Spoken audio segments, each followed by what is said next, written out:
Ini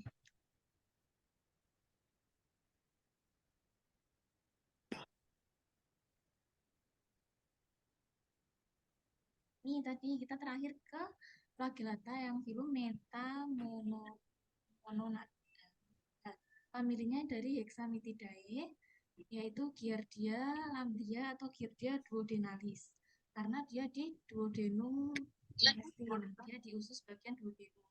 Ini bentuknya yang kayak muka tadi, yang khas, berflagela, lonjong kayak hantu, lalu spesiesnya manusia, kucing, anjing, burung dan sapi, berang-berang, rusa, dan domba.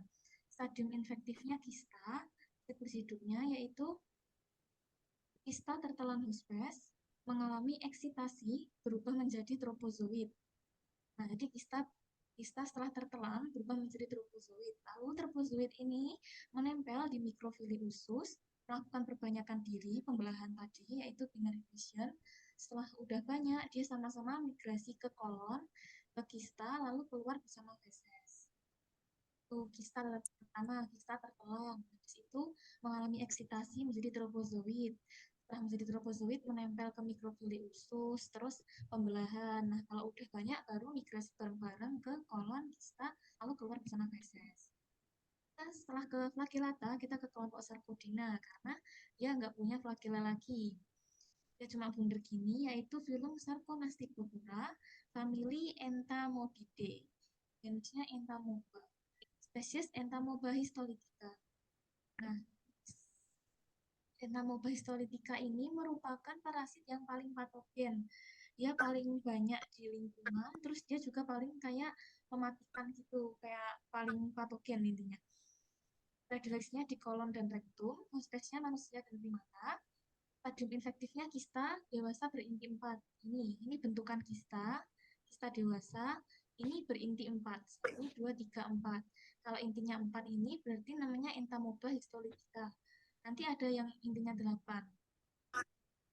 Nah, siklus hidupnya itu kista tertelan, lalu eksitasi di usus halus karena enzim tripsin, menjadi metakista lalu menjadi tropozoid. Nah, tropozoid ini nanti terpisah. Tropozoid yang tidak patogen tetap tinggal di lumen usus, menjadi kista, terus menjadi kista. Kalau kista kan berarti udah matang ya, terus bisa keluar bersama feses. Nah, itu siap menginfeksi makhluk hidup lain.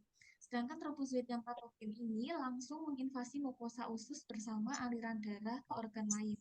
Jadi dia itu kistanya tertelan setelah eksitasi di usus halus karena enzim tripsin ini menjadi metakista dan tropozoid. Lalu tropozoidnya ini beda, ada dua, yang tidak patogen dan yang patogen.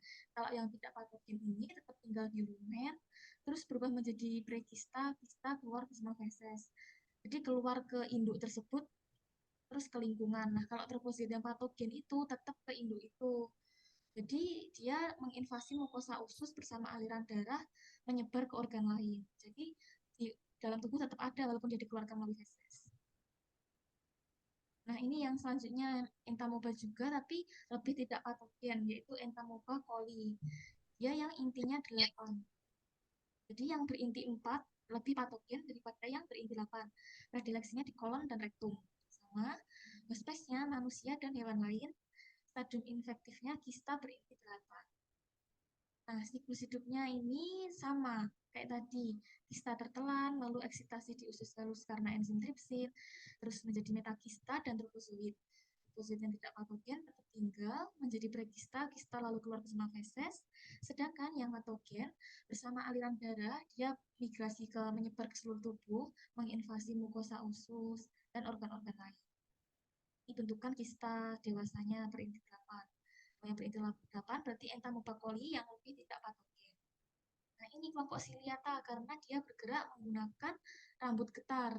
Ini rambut-rambut kecil ini nanti bergetar sehingga dia bisa mendorong sel-sel di sekitarnya, terus dia bisa gerak. Nah, ini filmnya masuk ke dalam Sarconasticopora, familinya Balantidiidae. Genusnya Balantidium, spesiesnya Balantidium coli.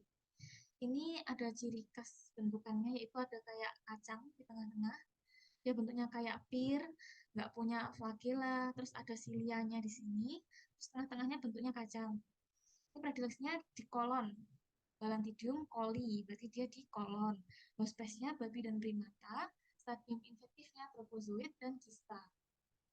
Terus siklus hidupnya yaitu kista tertelat masuk ke usus, di usus membentuk tropozoid atau stadium yang matang dan infektif tadi. Terus setelah matang dia langsung menginfeksi usus besar dan kembali ke lumen untuk berubah menjadi kista keluar bersama feses. Jadi dia masuk ke usus kan, terus membentuk tropozoid yang matang lagi. Nah kalau udah bisa matang dan bisa menginfeksi, dia menginfeksi usus besar. Nah tujuannya untuk menginfeksi itu aja, habis itu kembali lagi ke lumen untuk berubah menjadi kista dan keluar bersama feses. Nah kista di feses ini nanti juga bisa patogen ke lingkungan kalau termakan sama hewan lain. Selanjutnya yaitu kelompok apikompleksa, yaitu filumnya juga apikompleksa, familinya Eimeriidae, genusnya Eimera tenella, genusnya Eimeria, spesiesnya Eimeria tenella, bovis dan Styridae. Kalau tenella ini di unggas, bovis di sapi, Styridae di kelinci.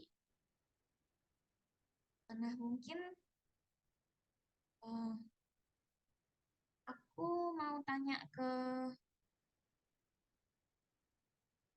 Ilma, tadi yang patogen, yang Entomoeba coli atau Histolytica?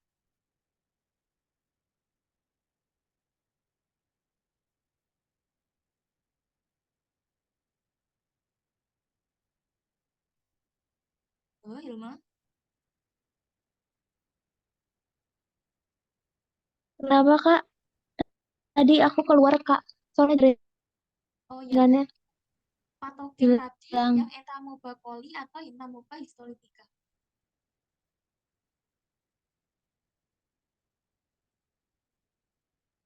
Atau mungkin ada yang bisa jawab selain Hilma? Histolytica Kak. Ya, benar histolytica itu yang intinya berapa? 4. Oke, jadi yang lebih patogen benar yang histolytica yang intinya ada 4. Selanjutnya yaitu ada Eimeria, predileksinya ini di sel epitel usus halus dan feses. Hospesnya di ayam, sapi, dan kelinci. Stadium infektifnya Oogista bersporulasi. Seperti yang disampaikan Dok Adit kemarin, stadium infektifnya harus dikasih kata-kata bersporulasi. Soalnya kalau kalian jawab Oogista aja nanti salah karena ada Oogista dan Oogista bersporulasi. Kalau Oogista aja ini berarti belum matang karena belum berkembang ininya.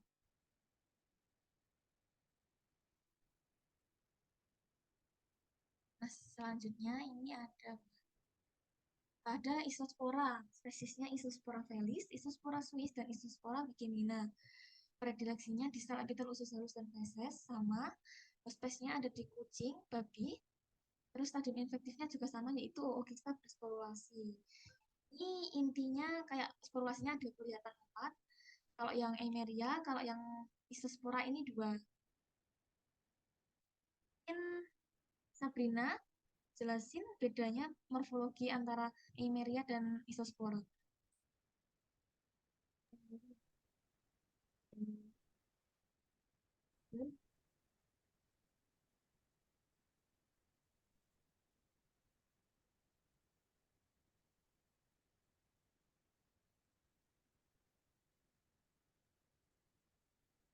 Sabrina? Bentar, Kak.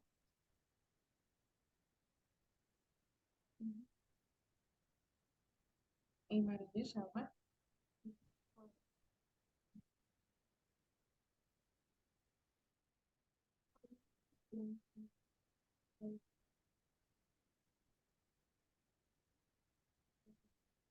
Nggak kedengeran suaranya. Kalau yang Eimeria itu dalam satu ookista itu ada 4 sporokista. Terus di dalam sporokista itu ada 2 sporozoid. Kalau yang isospora itu dalam satu ookista ada 2 sporokista, dalam satu sporokista ada 4 sporozoid. Benar. Jadi kalau yang Emeria ini ada 4 sporokista, terus di dalamnya ada 2 sporozoid. Di dalamnya ini dua gitu. Kalau yang isospora ini ada 2 sporokista, di dalamnya ada 4 sporozoid. Selanjutnya ini siklus hidupnya agak panjang. Yang pertama yaitu tertelannya ookista bersporulasi tadi atau stadium infektifnya. Terus di dalam usus, ookistanya tadi yang ada 2, yang ada 4 tadi pecah, terus sporokista yang di dalamnya keluar. Nah, karena pecah, sporozoitnya bisa bebas keluar ke organ-organ hewan yang terinfeksi tadi, terus menembus sel-sel epitel atau villi usus halus. Nah, setelah menembus villi usus halus ini terjadi perkembangan aseksual namanya skizogoni dan perkembangan seksual gametogoni. Ya, jadi awalnya dia itu ookista bersporulasi tadi tertelan di dalam usus, ookistanya pecah, sporokistanya juga pecah terus keluar, terus sporozoid yang di dalam itu bebas menembus sel-sel epitel usus halus. Setelah menembus usus halus terjadi perkembangan aseksual dan seksual. Perkembangan aseksual namanya skizogoni, perkembangan seksual namanya gametogoni. Nah, skizogoni atau perkembangan aseksual ini dari sporozoid berubah menjadi tropozoid terus mengalami skizogoni. Skizogoni lalu menghasilkan skizon generasi 1 mengandung merozoid generasi 1 terus menjadi dewasa, pecah, merozoidnya bebas, menginfeksi sel epitel baru. Jadi kayak gitu terus, dia kayak pecah, dia kayak berkembang biak, pecah, terus keluar menginfeksi, berkembang biak, pecah, keluar terus menginfeksi itu. Untuk skizon lagi, menghasilkan skizon generasi 2, mengandung merozoid generasi 2, ulang lagi, dan sebagian mengalami gametogoni. Jadi ada juga yang sebagian mengalami perkembangan seksual. Nah, kalau perkembangan seksual ini dari skizon tipe A dan tipe B. Skizon A-nya menjadi mikrogamet atau yang jantan, dan skizon tipe B menjadi makrogamet atau yang betina. Nah, mikrogamet dan makrogamet ini kan jantan dan betina. Dia fertilisasi atau pembuahan, terus menghasilkan zigot atau ookista. Ookistanya ini atau anakannya tadi itu keluar bersama feses. Nah, di lingkungan ini ookista baru mengalami sporulasi atau menjadi matang-matangnya tadi.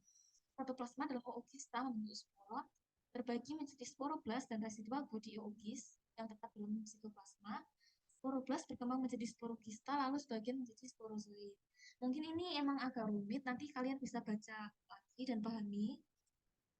Nah, sekian yang dapat saya sampaikan. Terima kasih. Mungkin ada pertanyaan?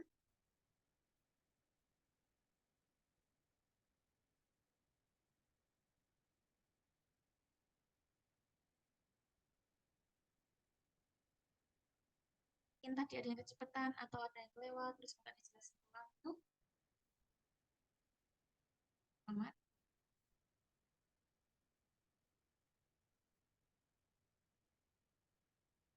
Oke, kalian postesnya mau sekarang apa digabung ke praktikum eh ke tutor selanjutnya biar bisa belajar dulu gitu. Gabung aja Mbak. Iya Kak, digabung aja Kak. Soalnya jaringanku juga putus-putus. Oke, berarti kita Iya, tutor ngelag selanjutnya banget ini buat asli. ya. Oke, berarti tutor selanjutnya offline aja ya sambil post test materi ini terus pre-test materi selanjutnya gitu. Oke. Kalau tidak ada pertanyaan bisa ditutup. Oke, tadi kita belum doa ya, mungkin penutupnya bisa doa dulu, berdoa dimulai. Berdoa dapat dilanjutkan di lain waktu. Semoga ilmu yang disampaikan bermanfaat dan bisa diingat-ingat. Terima kasih atas perhatiannya. Assalamualaikum warahmatullahi wabarakatuh. Waalaikumsalam warahmatullahi wabarakatuh. Waalaikumsalam. Terima kasih banyak Kak. Warahmatullahi wabarakatuh. Ya, sama. Terima kasih Kak. Sama. Kedengeran anjing. Aduh.